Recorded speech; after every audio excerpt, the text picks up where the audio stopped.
Good morning.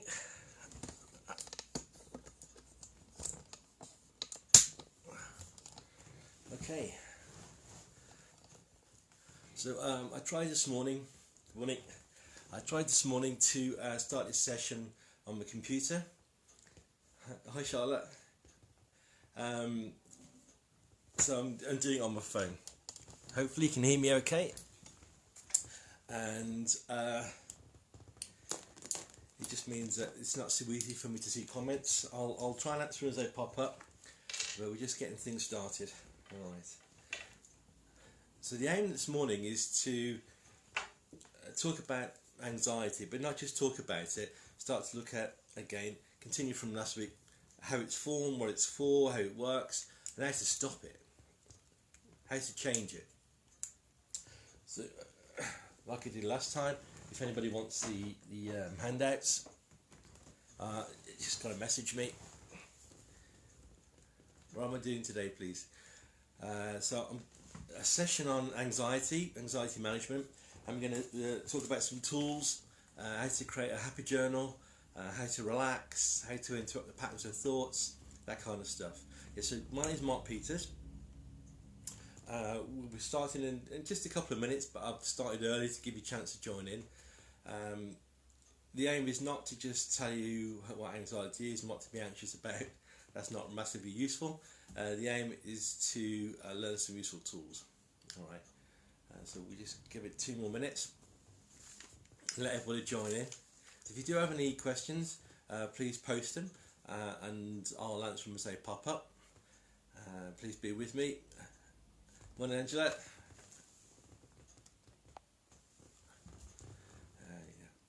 And normally I like to do this kind of thing on my computer so I can see a bigger screen and I can see your questions popping up at the side. But the internet's playing up, so I'm just on 4G this morning on my phone. Right. I've got plenty of notes. Okay. So all the various sessions that the Active Wellbeing Society are providing are all supported by Sports England, and so you're getting everything from Tai Chi. I'll be doing Tai Chi on Thursday morning, and Zumba and swing and boxercise and chair based and all kinds of activity, from nice and gentle to full on. Like today, the session I'm going to be talking about, you can sit and listen, ask questions, and have a go at some of the exercises. What I would recommend is that you've got a notepad. I also suggest to people use file cards, and I'll come back to that later. But I would recommend that you've got a notepad, make a few notes to help you remember. Give some tools that you can take away. All right. So make sure you sat comfortably. Make sure you can hear clearly. That you're not going to be interrupted, and so we can take part in everything we do. All right. Just about another 30 seconds, and then we'll get officially started.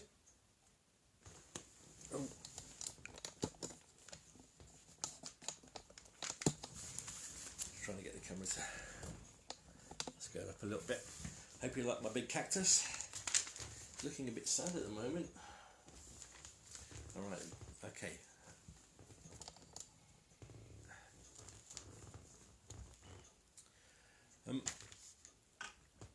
So the focus today will be expanding on some of the tools from last week. So last week we had some great discussions. I talked about writing a blues song, and some of you really were helpful, and that you had a go, and that you wrote a blues song. So I haven't done this very often. I'm trying to get the angle of the camera right and everything, so I can see you all. Alright. Yeah, so last week I came up with the idea to share with you, and hope you go away and have a go at writing a blues song. You know, that sort of do do do do do do do do do do do do do. The aim was you to start to make fun, or not fun, have fun with thoughts, to start to exaggerate them, reframe them. I suggested the idea of taking your kids in the garden to play hide and seek, and when they were hiding, you said you're going to count to 1,000, and you come back in, sit and read a book, watch your telly for a bit, get a peace and quiet, make that into a song. so the kids outside to play hide and seek, that kind of thing. Just build it up, because the more, there's a strange process, and a sort of catchy way of thinking it is the more. The official name for it is Hebb's law, and it's about neurons and how they fire together and make connections. But a nicer way of thinking of it is the idea of the more. The more you do something, the more you remember it. The more you do something, the more of a habit it becomes. The more you do something, the more useful it is, the more automatic it becomes. Hi Alan.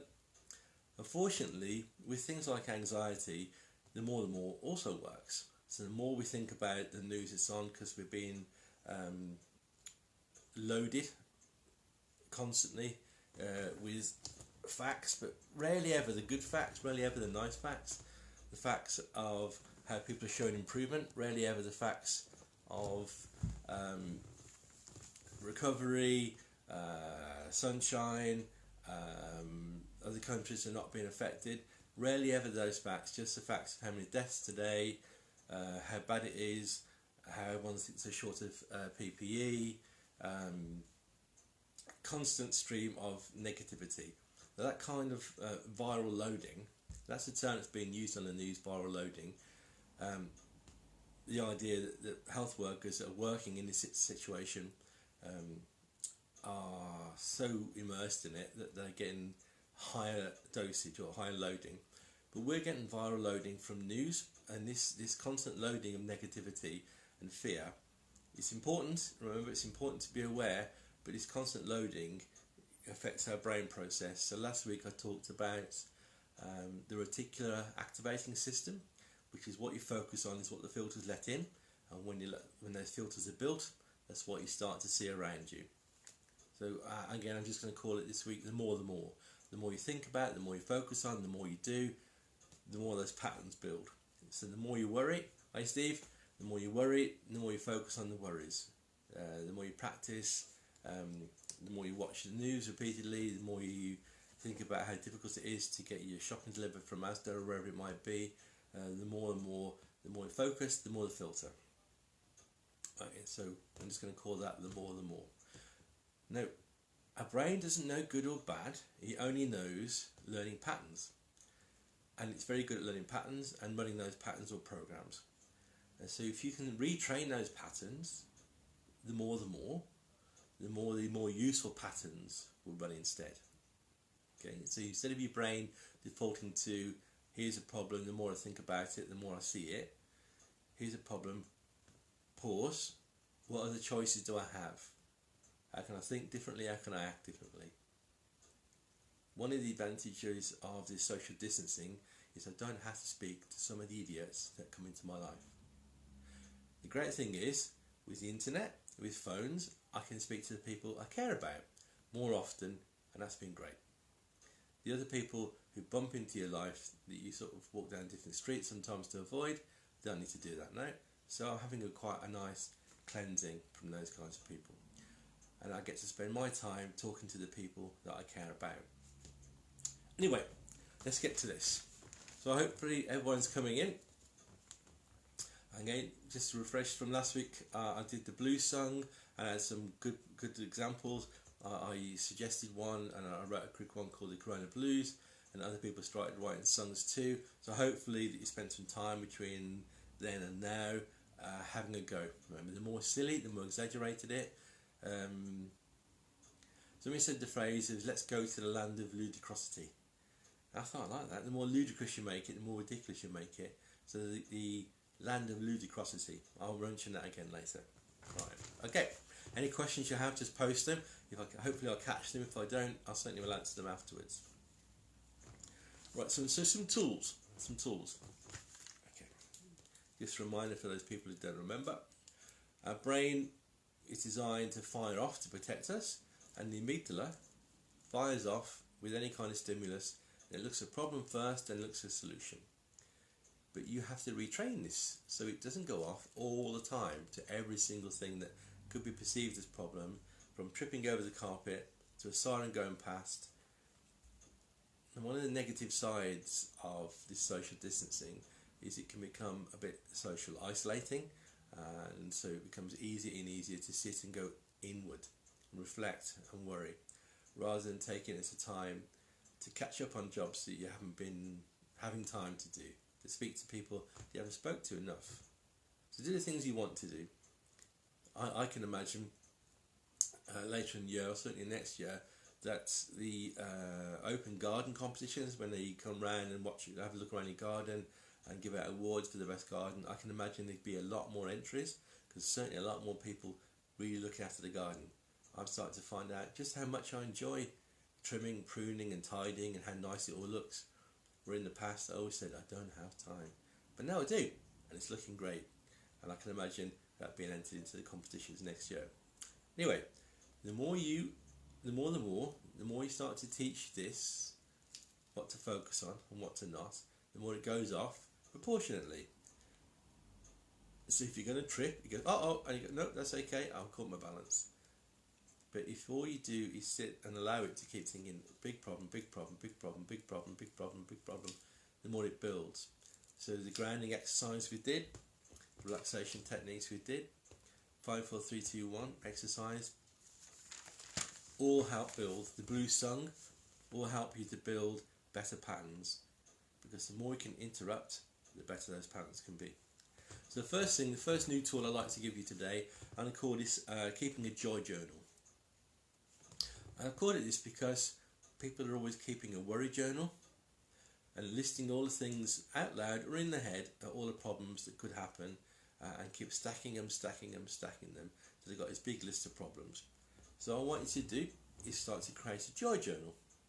I want you to start each day by reviewing and planning what you'd like to be doing, instead of which people wake up in the morning and review and plan all their problems, how things could go wrong, how difficult it's going to be, what they can't do, how they can't get this and they can't get that, and they can't go here and can't go there, and how difficult it's going to be, how long it's going to last, how they're going to cope. So people start in the morning and have regular reviews throughout the day, call it a problem journal. So I don't want you to begin the day with that sort of, let's use a phrase, don't begin the day in bondage. Don't, hey, that's your choice. Luckily it's a one-way video. Don't begin the day in the bondage of worry. Begin the day with joy. So I want you to do some things like think of people who made a positive impact in your life. List 3 or 4 things that you really do well and that you enjoy. Write down at least 5 things that you like about yourself. And maybe we've forgotten, it's been a while since you've done these kind of things.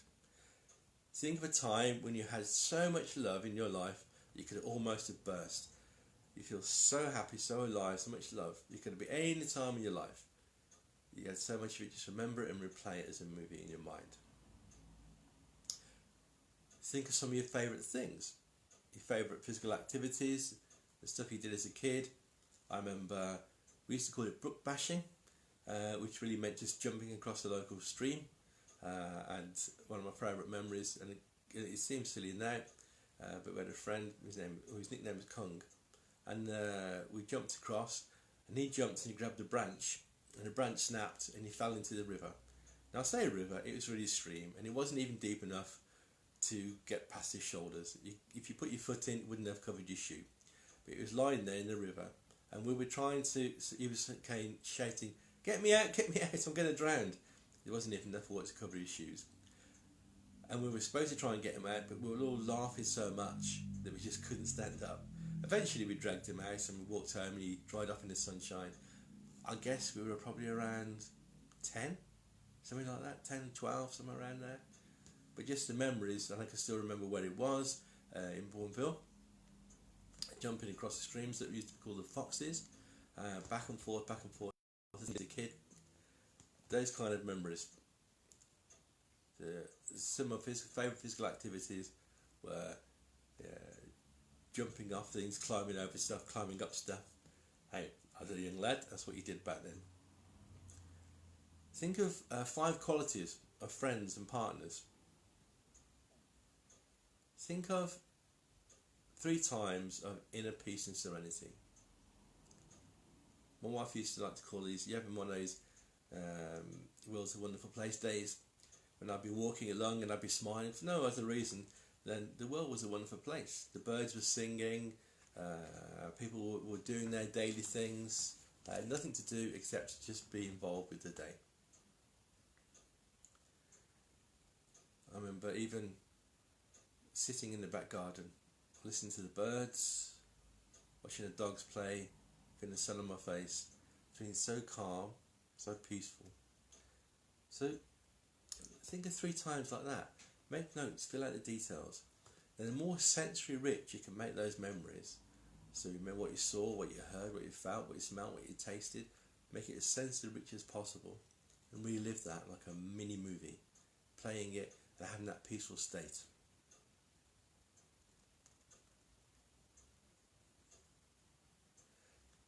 Think of somebody that you might forgive and how that would change your life. Somebody that you get frustrated by, somebody that has annoyed you. But if you forgave them now and let that go, just accepted what had happened and let it go, what difference that could make in your life, what tension that could release, what ruminating thoughts that could release, how much happier you could become.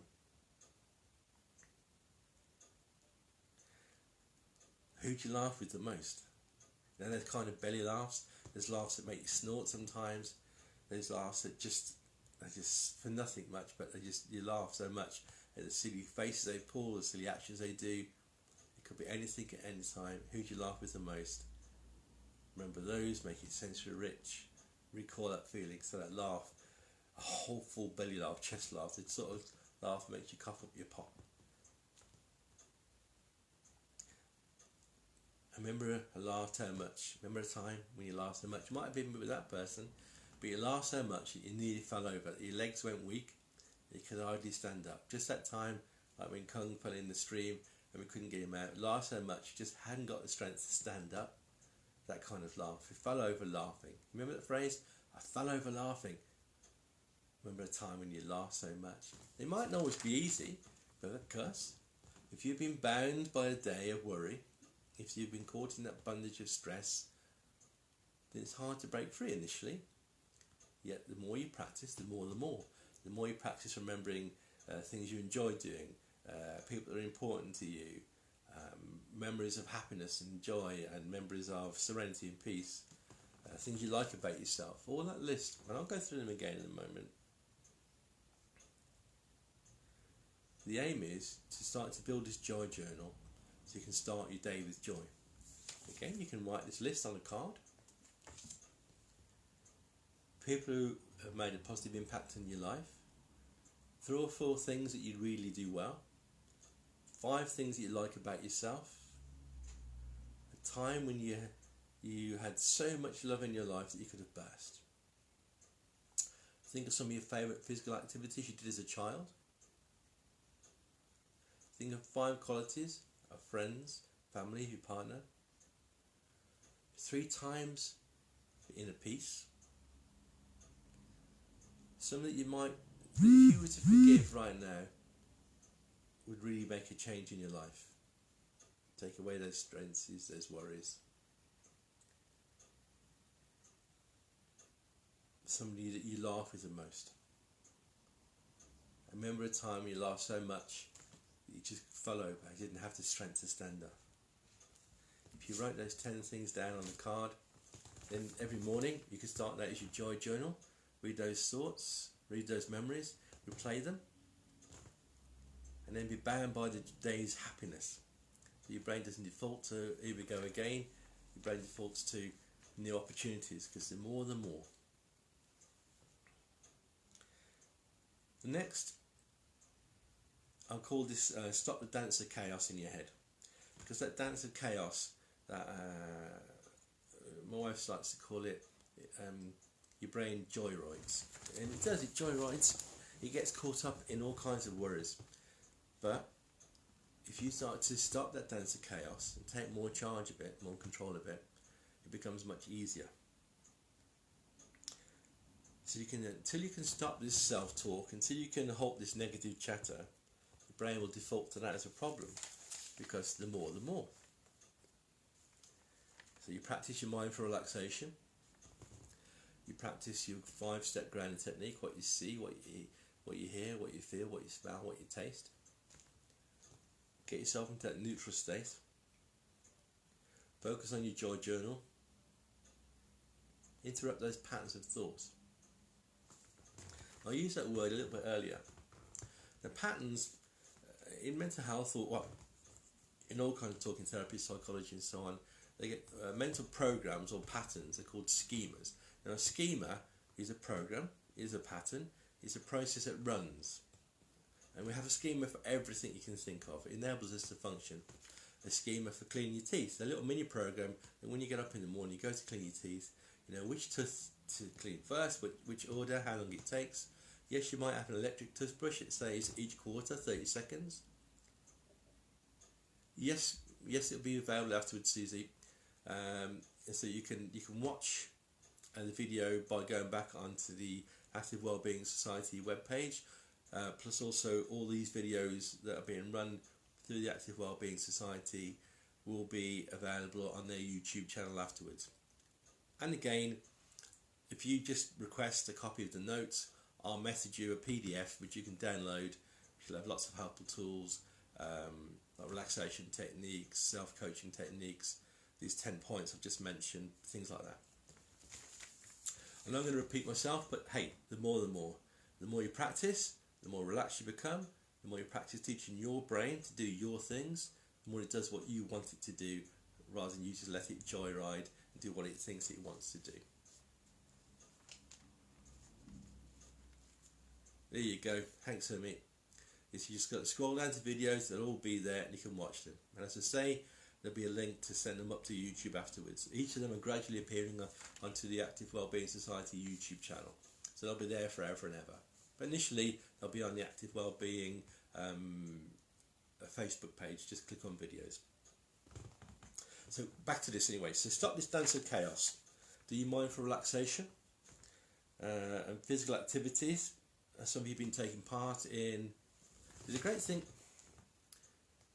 and I'll go back to patterns in a moment, but people have got confused a little bit over the years with the idea of what mindfulness is. Mindfulness is being taught as a kind of relaxation, yet that isn't really mindfulness. Mindfulness is a, yes, I will sort it out for you afterwards, I'll send a PDF out. Mindfulness is a way of being mindful, being present in the moment, and a byproduct of being mindful in the activity that you're doing is that you become relaxed. So it's not a relaxation technique. The byproduct of doing it is that you become relaxed. So you can be as physically active as you like. So if you join into some of the classes like swing and zumba and drum and bass, or even tai chi, doesn't matter how active or how slow. If you join into some of the physical activities, if you do your gardening, if you make Easter cakes, whatever you're doing with your attention, because you are attentive to, you are mindful of, that becomes a mindful exercise. The most wonderful byproduct of being mindful is you are in a relaxed state. And the more mindful you are of something, the more your brain learns. The more. The more mindful you are of what you're doing, where your body is in space, the weight of your hands on your legs, the type of music you're listening to, juggling, painting, doesn't matter what it is, an activity that you're doing. You become mindful of that activity, and when you're doing that, your brain does not have capacity or ability to learn or think about anything else other than what you're doing. So in that mindful state, you relax. Because who dances and thinks about paying a credit card? Who's cooking and thinking about what programs they're going to be watching on TV? Who's gardening and then doing other stuff? One task, be mindful, be relaxed. So join into some of the exercises afterwards. All the videos are there. Just click on, find the type of music you'd like, find the kind of exercise you'd like, just put it on and join in. The more you do it, just let yourself go. Hey, wear your party pants. One of my wife's favourite books is called Wear Your Party Pants. And the great story is about this woman talking about a mum, and a mum would say, well, you never know.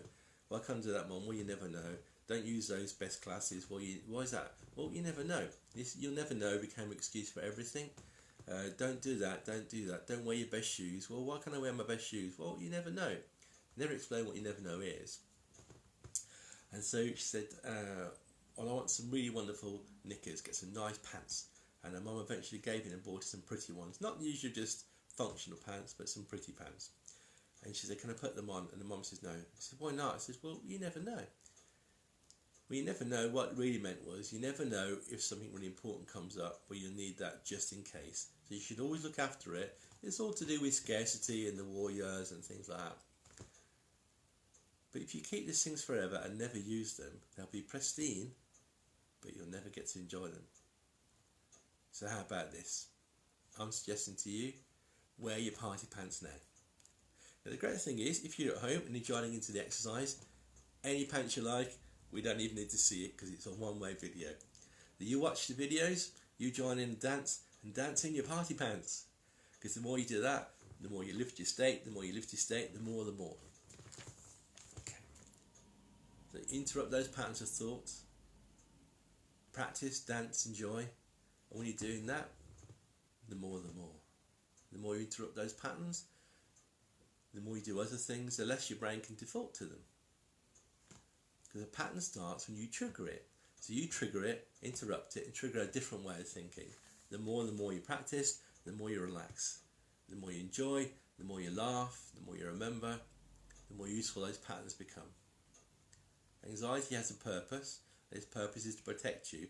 Its purpose is, like the amygdala does, its purpose is to trigger off is there a problem? Is this a worry? Do I need to concern myself? Most often there isn't. But it doesn't know, so you have to interrupt it, keep interrupting it, and so it knows only the right times. You interrupt it, you enjoy, you wear your party pants, you smile, you laugh, you remember things you do, you laugh so much you can't stand up. Then you're going to practice turning down the volume.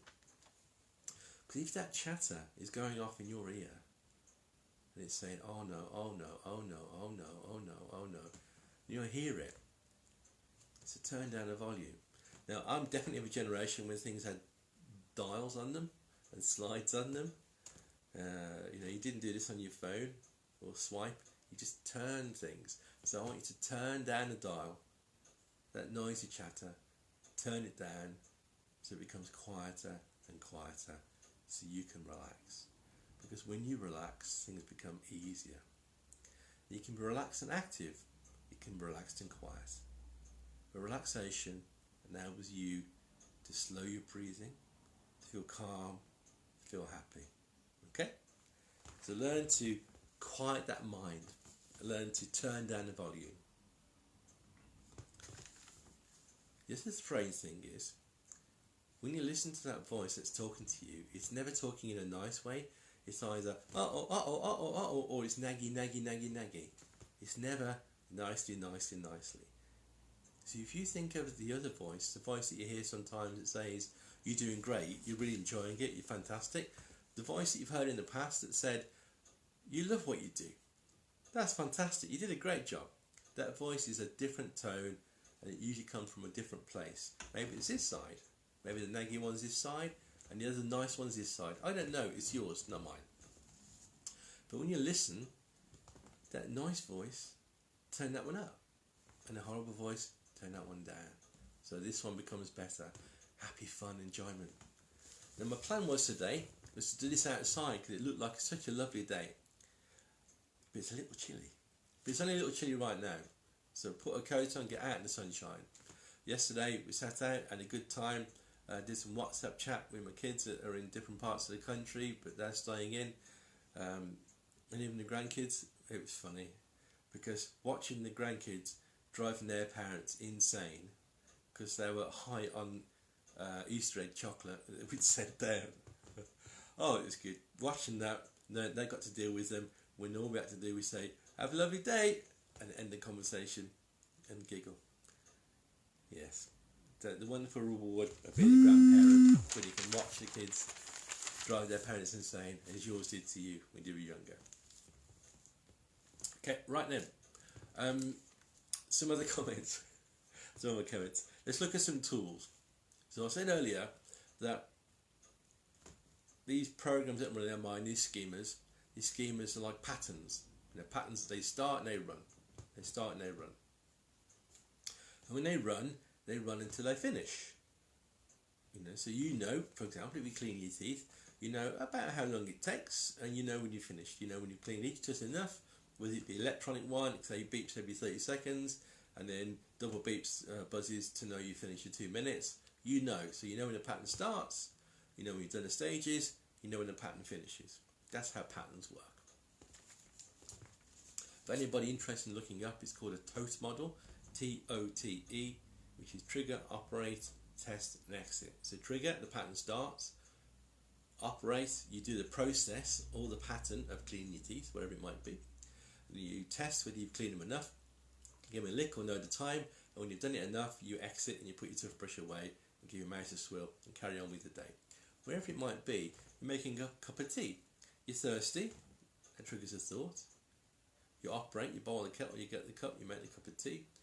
You test it, is it the right colour, does it taste nice? If it is, then you exit and you go in the room and sit down, watch Last of Summer Wine or wherever you're watching Judge Judy, or read a book, sit out in the sunshine and drink that lovely cup of tea. Test, operate, test, exit. Or trigger, starts, operate, do the process, test if you've done the process enough, yes you can finish, you can exit. And that's what a pattern is, or a program. Now those patterns are great when they're helping you, but those patterns of thought are also the ones that cause problems. You trigger, you think, I know, I'm just going to nip down the shops to get such and such.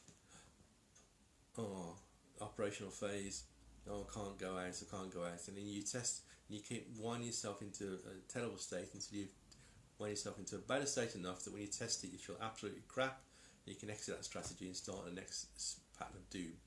But you interrupt that pattern, ground yourself, what you see, what you hear, what you feel, what you smell, what you taste, wear your party pants, whatever you do, interrupt that pattern. Because patterns, you know, they are prior experiences, they are previous representations installed and operated. They're a structured way, and they are causing you issues, and you don't want to do those anymore.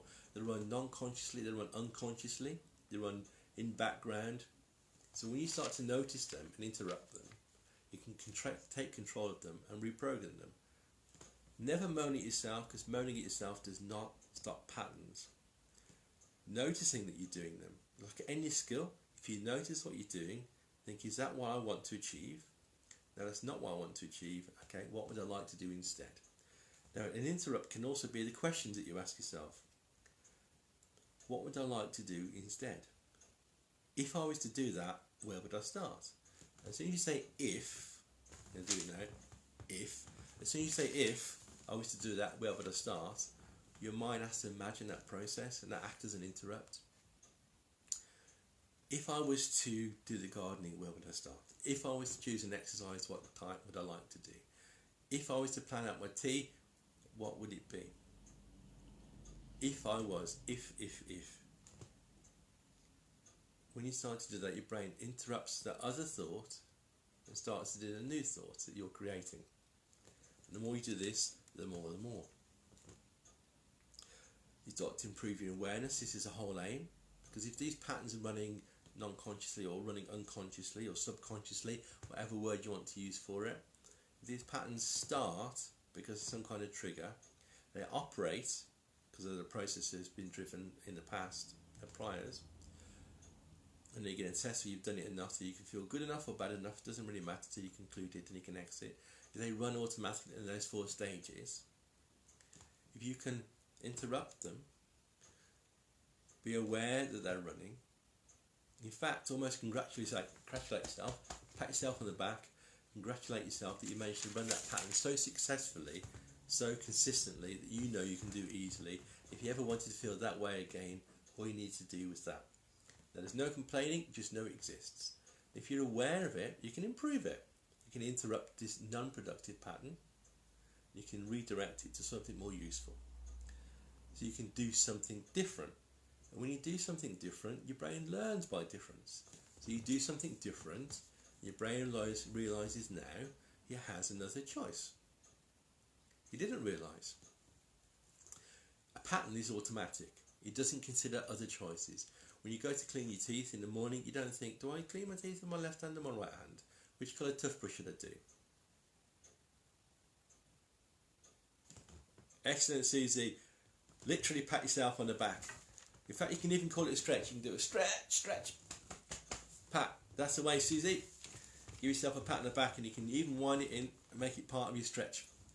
It's a really important thing to do. The more you reward yourself, the more you please yourself, the more you say thank you, the more your brain will default to that pattern. That's excellent. Thanks for sharing that. Anyway, when you do things different, your brain learns, because it learns by difference. An example, I mean, when things are the same, your conscious mind tunes out and they just run in the background. Like cars driving past. I live near a main road and you don't notice the cars after a while. That's why when a siren happens, it switches on, it switches off and changes. Because if it was consistent, your brain would tune out. We learn by difference. We notice difference. So a siren comes on to make you aware, it switches off and changes to make you aware. And the more we do this with patterns of thought, the more we interrupt them and do something different, your brain learns by difference. It realises it's a great choice. So just like Susie, if you went for a run and give yourself a pat on the back, that's excellent. I know when I walked my dogs this morning, I walked a different route because yes, I get into a pattern of the same route, but I walked a different route and they got to enjoy it too. They got to have new smells, new sniffs, new look arounds, new sights. It was different and I enjoyed it too. Somebody pulled up in a truck, he was lost and wound his window across the other side of the cab and asked me if I knew where such and such was, and that interrupted my pattern as well. All of these little changes, our brain learns by difference. So I got to view something different, the dogs got to view something different, and it's a lovely day. And I'm going to go out as soon as this session's over to enjoy the day some more. Okay. Plus, we need to repeat the interrupts, because these patterns that you have been running throughout the day until they become automatic. So you need to practice interrupting them several times a day. So if a thought comes in your mind, interrupt them, do something different. Go back to your 10 things list that I gave you earlier, and that we'll post to people who want it, or you can watch the video back. Go back to interrupting those patterns, go back to changing your thinking. The more you interrupt the patterns, practice makes perfect. That's a phrase, isn't it? Practice makes perfect. Just the same as the pattern of anxiety and fear and worry that people have been running, they've been practicing and making that perfect. Interrupt those patterns, become more aware of them, and run better patterns. Because practice makes perfect. The more. Interrupt them several times a day, create new behaviours, go for a run, do some cooking, look up a recipe, phone a friend, all the stuff you can do to create new patterns. Okay. And then have a sense of humour. The aim of the blues song was not to write a song of doom, it was to exaggerate to absurdity. It was to write a song, the silliest thing you could do is write it to a blues song and exaggerate it. And the more silly it becomes, the more fun it becomes. Remember I said, go to the land of ludicrosity. It's a new wonderful place that people should go to. So you have a sense of humour, which switches you and moves you to the land of ludicrosity. The more you practice, the more you frame, the more you reframe. Now, here's a silly little thing. Now I don't mind what your choices are about stuff, but my wife's a nurse, and some years ago, what often happens in the hospitals and doctors' surgeries is patients do hopefully have gratitude for the work that all the NHS are doing, because we all do at the moment. My wife's been a nurse for so long, and now and again patients will bring in tins of sweets to say thank you. That's been really helpful, is some sweets. And so lots of times at the surgery there'll be lots and lots of sweets, and invariably staff are on lots and lots of diets. But no one ever likes it when you say, no thank you, I don't want a sweet, I don't want a cake, because sometimes as a person it gets offended. So she once said, no thank you, I'm pre-diabetic. Now everybody is either diabetic or not, and if you're not, you could be calling yourself pre-diabetic because you have the opportunity to become so. So she said, I'm pre-diabetic, and the other person heard diabetic, and they said, I'm sorry about that, would you like something else? No, I'm fine. So when she said I'm pre-diabetic, the person didn't get offended because she didn't actually say no. She had a genuine reason, or what appeared like one. And I was telling another friend this, and he laughed, and he said he was going to a barbecue, but it stuck in his mind. And he phoned me the next day, so I went to his barbecue, and they were cooking the food, and it just didn't look pretty good. I didn't like the way it was being handled. I didn't like the look of it. And then he said, "Do you want a burger?" And I said, "No, thank you. I'm pre-vegetarian." And then I said, "Oh, sorry about that. Do you want some salad? Do you want something else?" I said, "No, I'll be okay." But instead of him saying, "No, I don't want the food, looks rough," he said, "No, thank you. I'm pre-vegetarian." And I love that. I love the idea that you can say you pre any of these things. So when people are worrying, they say, "Oh, this is really, really difficult." Says, "I can appreciate that, but I can't really discuss it at the moment because I'm pre-silly and I'm pre-funny." Because when you become pre-anything, you can choose what it pre is, because you can reframe it. You're pre-giggler. You're about to start giggling, you haven't quite started yet. Interrupt the patterns, reframe the thoughts, change the way you're doing what you're doing, because the more, the more. Okay? Remember, the more you relax, the more relaxed you become. Like Hermie. You can use those two. You can have pre-vegetarian, you can have pre-diabetic, or you can make up your own pre-anything. And pre-watching the telly, I don't mind what you want to call it. Just have a better choice, interrupt the old patterns, use a list of 10. I'll just refresh that list of 10 for you again, but I will put them back on. Oh, it's on here somewhere. With me. I'm getting there. Reframe.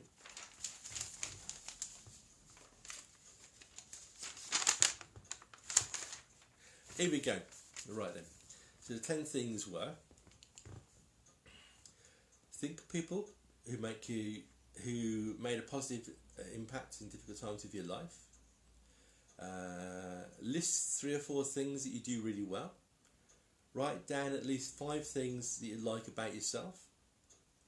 Think of a time when you had so much love in your life that you could have burst.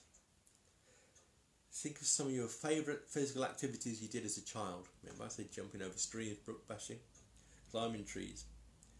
Think of 5 qualities of your friends or partner. 3 times of inner peace and serenity. Think of someone who might, if you have to forgive them, that might make a real difference in your life. Take away that stress, that kind of thinking. Who did you laugh with the most? And when did you laugh so much that you just fell over? That your legs went weak and you couldn't stand up? When you practice those 10 things and you build that joy journal, it makes a real difference. Okay, what I'm going to do is I'm going to finish off now with a bit of relaxation. So you sit your feet comfortably flat on the floor, hands in your lap. Now if you're holding your phone, just to hold your phone in a comfortable way so you can relax more easily. And just allow yourself to be aware of the weight of your body, tension or ease in your muscles,